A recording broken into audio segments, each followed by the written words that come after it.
Hey, what's up, everybody? It's Charles, and welcome you guys to another episode of the Dreamerspro Show, where we cover everything from sports, hot topics, classic debates, entertainment, and we give you guys a fresh perspective on things and how we see them. And today we have an interesting episode here for you guys here that we want you guys to stick around for, so make sure you like the video and subscribe to the channel. Now, as y'all know, Kyrie Irving is what you may describe as a polarizing sports figure, right? A lot of people love him, and a lot of people don't like Kyrie Irving, if we're being honest.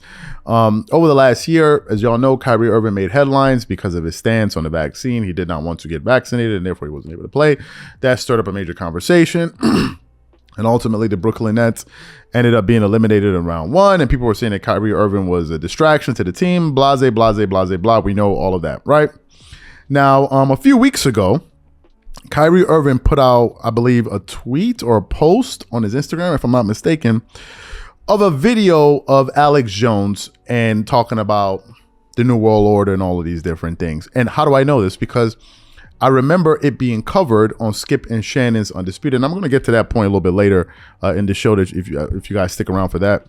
And they were discussing it, right? They were discussing it. Now, it seems as if NBA legend Kareem Abdul-Jabbar, who's also a quite outspoken person, and he was outspoken about Kyrie Irving in the past as well, basically wrote an article or a piece on Substacks.com, and he basically gave his thoughts on Kyrie Irving and, you know, some of his actions.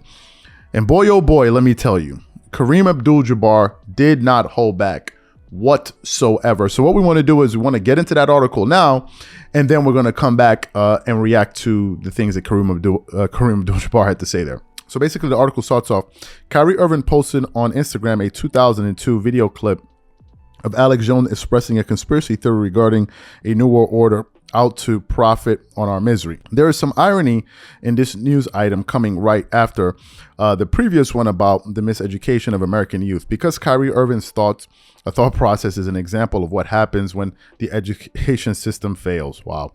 Last October, I wrote a piece about Kyrie Irving's refusal to get vaccinated against COVID-19 and why this reckless choice was destructive to the country and especially to the Black community, where he would be an influential role model.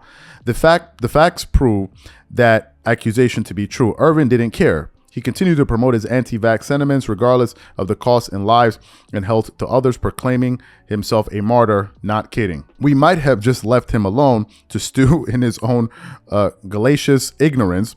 Rich and famous people get away with saying dumb things all the time because their money isolates them from consequences.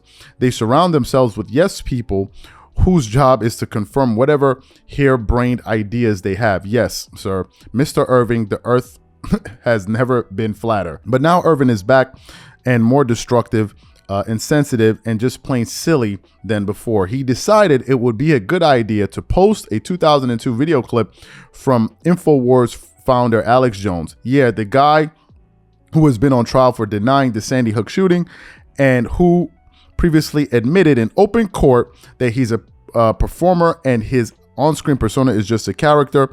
The main gist of the clip is warning about a cabal of international leaders who are secretly releasing plagues on the world from which they can profit. Alex Jones is one of the most despicable human beings alive, and to associate with him means you share in the same stench. Kyrie Irving would be dismissed as a comical buffoon if it weren't for his influence over young people or who look up to athletes. When I look at some of the athletes who have used their status to actually improve society, Colin Kaepernick, LeBron James, Muhammad Ali, Bill Russell, Billie Jean King, Arthur Ashe, and more, it becomes clear how much Irving has tarnished the reputation of athletes who strive to be seen more than just dumb jocks.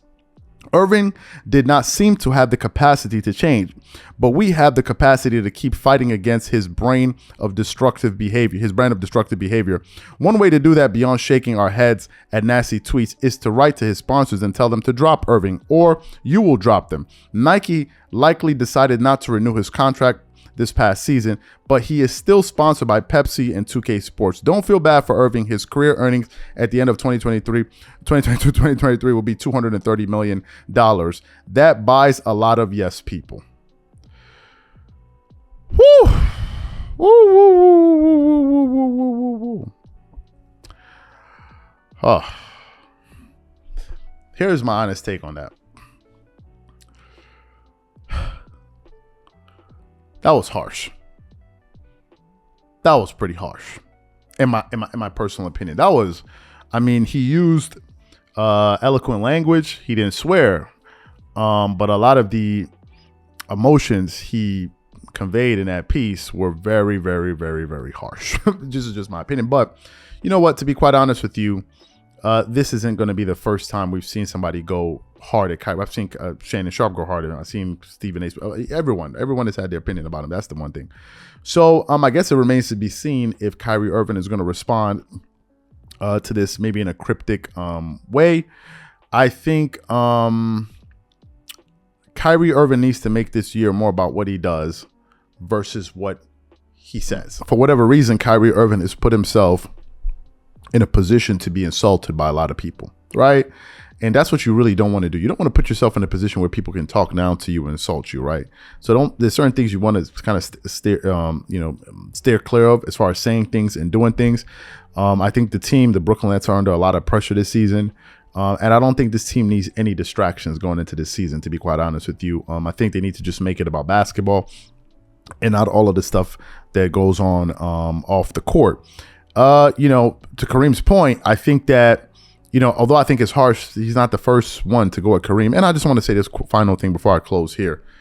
And it's something I've had at the back of my mind here for a few days now. I've noticed that there's certain people in the media that are always going to be talked about poorly. And there's certain people in the media that's going to be always going to be talked about in a positive way, no matter what. What do I mean? No matter what, it seems to me that people are always looking for the negative in what certain people say and do. And then for other people, they're always looking for the positive. What I've noticed is that with people like Russell Westbrook, it's always the negative. It's been nothing but negativity over the last years. Like people decide, okay, this is the guy we're going to be criticizing. Kyrie Irving, whenever they discuss Kyrie Irving on a lot of these major platforms, it always has something to do with some drama. That's just the reality. And for us, we've covered positive and negative things about Kyrie Irving. We've said great things. We've said things where I disagree with him, and I said things where I agree with him, right? So I just think that's a bit odd. But anyway, this is up for the audience. You guys can make of it what you think. I already gave my opinions on it. So whatever you guys think about what Kareem Abdul-Jabbar had to say about this, please leave your thoughts and comments in the comment section, and we catch y'all on the next episode.